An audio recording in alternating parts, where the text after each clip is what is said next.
Anduve por Portugal con tu libro bajo el brazo. No me digas, llevaste la traducción del libro Sí. del desasosiego. Sí, y Me la iba encanta leyendo. me encanta que lo llames mi libro, porque de hecho yo creo que la traducción es un acto de apropiación de una obra en la medida en que la traducción sea fiel al espíritu del libro que se traduce. O sea que tuve un sueño en la víspera del inicio de esa traducción, en diciembre de 1999. Soñé que Fernando Pessoa venía a visitarme. Él era un hombre más bien bajo, por lo menos era más bajo que yo, sin duda. Y en el sueño yo alzaba mi cabeza para mirarlo, porque su altura era contundente, y me decía en portugués: ¿estás preparado? Y yo, con cierta vacilación, le decía que sí. Bueno, vamos, me decía. Y fue un sueño maravilloso porque sentí que me acompañó en mi traducción. Yo tenía 54 años cuando emprendí esa traducción. Ya había recuperado mi castellano, con el que llegué en el año 62 a Buenos Aires, después de haber vivido en el Brasil muchos años. Estropeado mi castellano en ese momento por la mezcla con el portugués. Pero ya a los 54, digamos que había recuperado la posibilidad de hablar y escribir en un castellano aceptable. Trabajé 1 año y medio en esa traducción. Es difícil de resumir la idea. 1 año y medio, 6 horas por día. 6 horas por día. 6 horas por día. Terminé enfermo, quiero confesártelo, me enfermé. Me enfermé porque esa disciplina excedía mi posibilidad de preservar mi privacidad. Yo estaba totalmente identificado con el lenguaje de Bernardo Soares. Traduje el libro a mano, palabra por palabra, porque tenía mucho temor de no sopesar debidamente su significación y su ritmo. Iba y venía y guardé las 1609 páginas de esa traducción manuscrita. La guardé como el testimonio de algo que había sido verdadero y yo temía creer con el tiempo que no lo había sido. Las 16 reediciones que lleva el libro son una de mis alegrías más grandes. 16. Sí. El libro se editó por primera vez en el año 2000 y fue la primera vez que salía completo el libro del desasosiego, porque de él solo se conocían fragmentos, debido a que la totalidad de los textos que integraron ese libro estaban dispersos. Pero yo tuve la fortuna de poder contar con la versión completa, exhaustiva, de manera que lo persuadí en aquel momento a Bonifacio del Carril, director de MC, de que tradujéramos inicialmente ese libro de Pessoa para seguir después con su poesía. Ahora, qué impresionante lo del sueño. Sí. Porque es como que te decía, dale que te acompaño. Sí, me bendijo. Y por otra parte yo decía que sin ser poeta es muy difícil traducir a Pessoa. ¿Estás de acuerdo? Sí, yo creo que en general la literatura no se deja traducir si no se participa de cierta sensibilidad estética fundamental. Después de todo, el traductor, Osvaldo, es un actor, o musicalmente hablando, un intérprete. Tiene ante sí una partitura y debe ejecutarla, para lo cual debe tener cierta maîtrise, como dicen los franceses, cierto dominio del instrumento con el que va a trabajar, pero en términos de interpretación, no solo de conocimiento. Lo que hay que traducir es una atmósfera y no hay dominio del idioma que equivalga a esa atmósfera. Pero por otra parte yo creo sinceramente que solo se debe traducir de aquellos idiomas en los que uno ha sucedido. En los que uno ha amado. Claro, porque no se puede traducir solamente un idioma que uno conoce si a uno no le ha ocurrido nada en ese idioma. A mí el portugués me urgió, yo tenía que sobrevivir. Lo aprendí con la urgencia del que tenía que sobrevivir. Después lo estudié. ¿Hiciste el secundario en portugués? Sí, sí. ¿No el primario? No, el secundario. Bueno, pero es todo, Sí. 5 años de portugués. No hay duda alguna. ¿Y viviendo en portugués? Viviendo en San Pablo y luego algún tiempo en Portugal también, a donde he ido becado varias veces, a estudiar la obra de Fernando Pessoa. La casa no es la casa de Pessoa, sacame la duda, es un museo. Sí, no, es un digamos, departamento en el cual él estuvo muy fugazmente. Pero no quedó nada. Ni quedó lo que era nada en otra. época. Porque él no tenía propiedad, él no tenía un departamento, él vivía en pensiones. Fueron muchas las pensiones en las que vivió y siempre transitoriamente y hasta fugazmente porque cambiaba permanentemente de lugar debido a que le aumentaban el precio del alquiler y no el salario. Claro, algo parecido le pasaba a Ricardo Piglia también, iba de pensión en pensión. ¿Vos conociste a la novia de Pessoa? Sí, a Ofelia Queiroz. La conocí en Portugal, me la presentó Saramago en un congreso que se realizó a los 50 años de la muerte de Pessoa en Lisboa.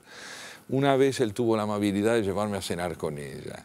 Y realmente fue una mujer encantadora, la que yo conocí, ya en ese momento con 85 años. Igual recordaba su noviazgo perfectamente. Recordaba, estaba conmovida por su noviazgo. Los ojos se le iluminaban cuando hablaba de Fernando Pessoa, aunque él no llegó a ser nunca el compañero que yo hubiera querido. Era un hombre de muy difícil trato, sin duda compensaba su íntima distancia con el mundo mediante el humor que tenía. Supongo que tu propia poesía que está en ese libro que tenés en las manos, sí. Donde haces una defensa de leer la poesía en voz alta, sí, sí. En el prólogo, sí. Supongo que tiene alguna influencia de Pessoa. ¿Cómo lo ves vos? Mira, yo siempre creí que para poder saber si uno comprendía un idioma, debía leer en voz alta, porque es allí donde la entonación rebasa el significado. Y si hay una entonación propicia, el significado ha corrido un destino poético. Entonces, siempre me pareció que era importante leer en voz alta. Además, vos sabés que yo integro un trío con Mogileski Lerner, donde cantan, leo poesía y leen, también, cantan, tocan muy buena música. Sí, excelente. Hemos hecho un espectáculo dedicado clásica a y moderna. Allí estuvimos originalmente, ahora vagamos por las provincias, nos vamos a San Juan, a Mendoza. No te puedo creer. Sí, ya hemos estado en Brasil y seguimos adelante con nuestros espectáculos. Vamos a preparar un nuevo espectáculo en el verano dedicado a la música y la literatura judía. Ah, muy bien. Sí, yo creo que sí, que va a ser interesante. De hecho, para mí trabajar con ellos es de una riqueza emocional y poética y musical notable. Vos sabés que todo poeta en el fondo anhelaría haber sido un músico, quizá porque era el mandato de Orfeo.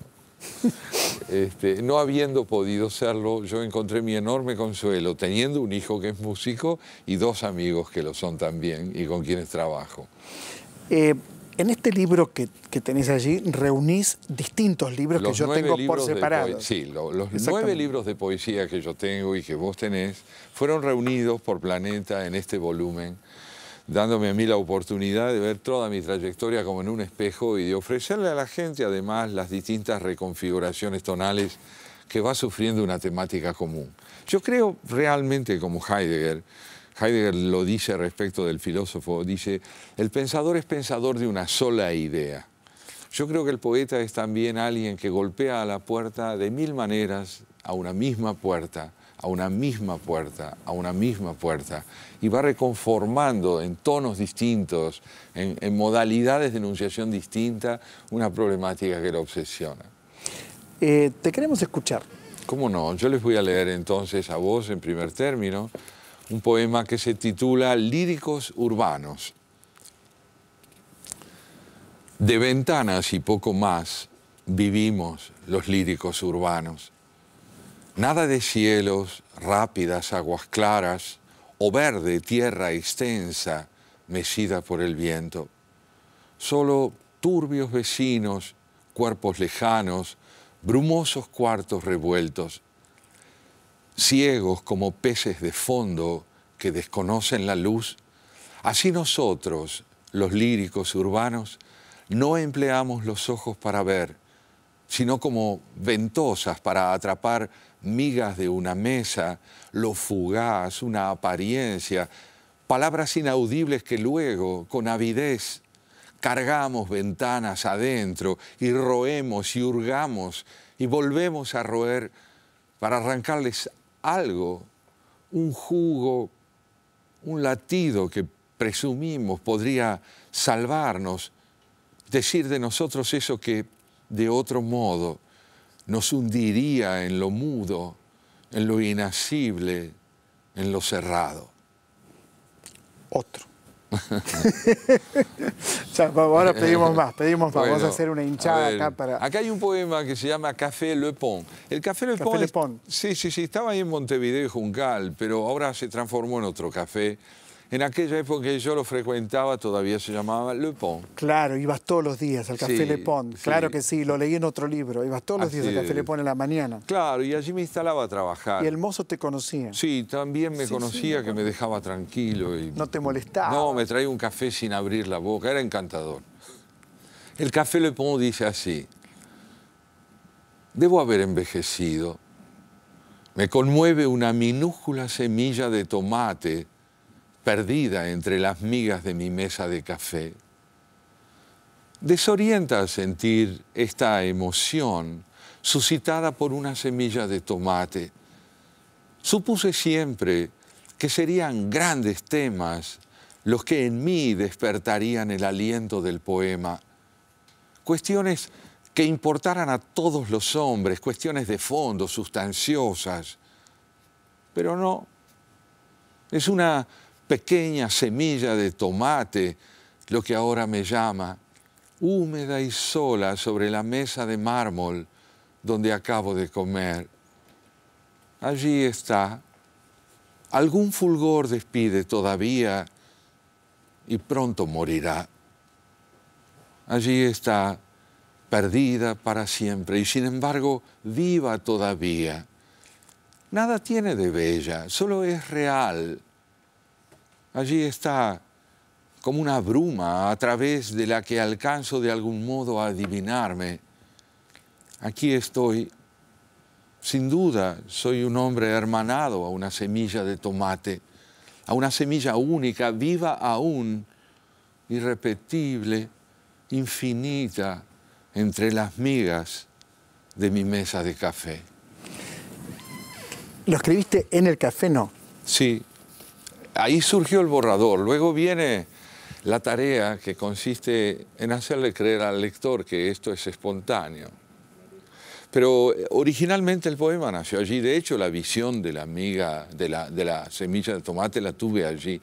Pero después, claro, viene toda la tarea, la elaboración. A veces en forma relativamente rápida, a veces meses y meses. Tengo aquí conmigo algunos poemas que me llevaron muchísimo tiempo de trabajo, porque no siempre que uno se dispone a escribir encuentra aquello que le permite reelaborar el boceto, la materia prima, ese estado de espíritu, esa iluminación que le infunde a las palabras la vitalidad que uno quisiera que tuviesen. Vos sabés. ¿Próximo libro?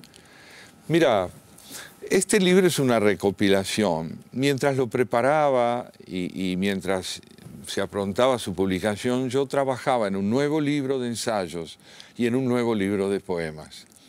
El libro de ensayos está vinculado con las raíces sociales, proféticas en realidad, las raíces proféticas de la justicia social. Es un recorrido sobre el discurso de los profetas judíos y de su enorme actualidad, en tanto vienen a reivindicarle a la comunidad que vivir fuera de la ley es vivir ausente de uno mismo. El otro es un libro de poemas en el que estoy trabajando hace 3 años y del cual supongo que elegiré 30 textos en algún momento, pero no tengo apuro en publicarlo porque además los textos me piden más convivencia que difusión. Santiago Cobalado, muchas gracias. Gracias muchas, a vos pero por muchas esta gracias, oportunidad de verdad, de conversar una vez más. Qué bueno leer textos en cámara, ¿no? Tendríamos que hacerlo en todos los programas. Claro, no siempre se leen tan bien, pero habría que hacerlo en todos los programas. Santiago Kovadlov, Pessoa, la poesía de Santiago Kovadlov. Esto es Otra Trama y enseguida volvemos.